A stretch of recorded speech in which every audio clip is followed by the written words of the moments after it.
Vanessa Minardo from The Wreath Coach. I do custom seasonal planters, holiday decorating, and I share lots of gardening tips throughout the year. If you are liking our content and you want to support us, I would really appreciate you giving us a subscribe, and make sure to like, make sure to comment, let me know if there's anything specific you'd like to see, if there's any questions you have about any of our videos, and we will make sure to make a new video about that. Spring right around the corner, I thought it would be fun to go to HomeSense and we can check out their planter selection because they always have a fantastic selection. So I wanted to go through sort of what I recommend buying, maybe don't recommend buying, and how to style them at home. Okay, so first one I saw that I really liked was this sort of washed taupe pedestal planter. It's really pretty.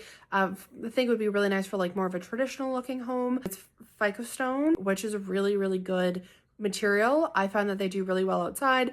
It has a drainage hole, which you want to make sure of, so that checks perfect. And it was only $79.99 each, which is actually a really good price for these. They were pretty big. I think they were probably about 20 inches wide, the opening, so definitely really good find. Next one, same sort of shape but in black, and it doesn't have like the scalloped details, so this one could be more modern home material. The Fico stone, definite check. Drainage hole in it as well, check. And I always get a lot of questions about like how to fill this, especially when you're buying from HomeSense and it doesn't have an insert pot like this. You're definitely putting gravel, drainage stone, all probably like halfway up, put a little landscape fabric, and then fill it with a really good high quality potting mix. This one was $99.99. I think it was slightly larger than the other one, still very good price for the size. Next up, I saw these really nice ribbed white planters, and they were tall. These are very nice. I don't think it was Fico stone. I think it was more of like a concrete. You just have to be careful with. I find that they tend to crack a little bit easier. Just make sure that you have like proper drainage. It does have the drainage hole in it, so you're good there. Again, like I said before, just make sure you have drainage stone in the bottom, some fabric, and then put your soil.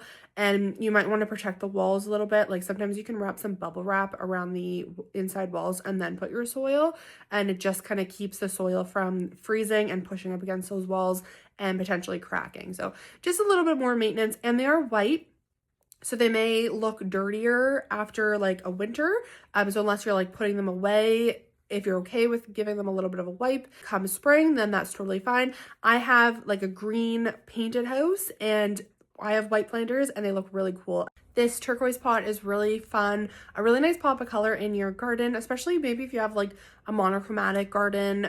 Everything's like white and green and you want a little pop of color there. I think that's really fun. I would probably stick to like one color inside of it, like a hot pink or something, or just white as well, and the green. I don't think they were too expensive either. I think it was like $29.99 or $39.99 around there. This one is a little bit similar to the other black one, kind of modern looking, same Fico stone, so great quality. It's a good size. It's smaller, so you can flank two of them in front of like a door, and then you can add your height with your plants or whatever you're using for the season. And this one was only $39.99, so actually a very good price considering the size. I've seen similar for like over $100 each. So if you see this one, I would probably get this. You can sprinkle them all over your garden and just have pops of color all over your garden. And then finally we have these woven rattan planters, and it was a set of two. One was a little bit bigger, one was a little bit smaller.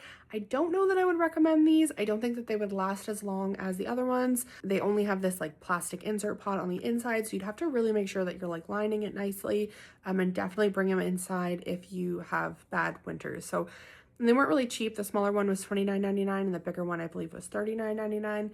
They're cute, they're a nice accent. Maybe you can bring them inside and use them inside. That would be nice, but I don't know that I would invest in them for your outdoor planters. Thank you so much for watching. Let me know what you think if you're going to buy one of these planters, or if you see other ones at HomeSense, or if you want me to do more videos at HomeSense. Let me know down in the comments and make sure to subscribe.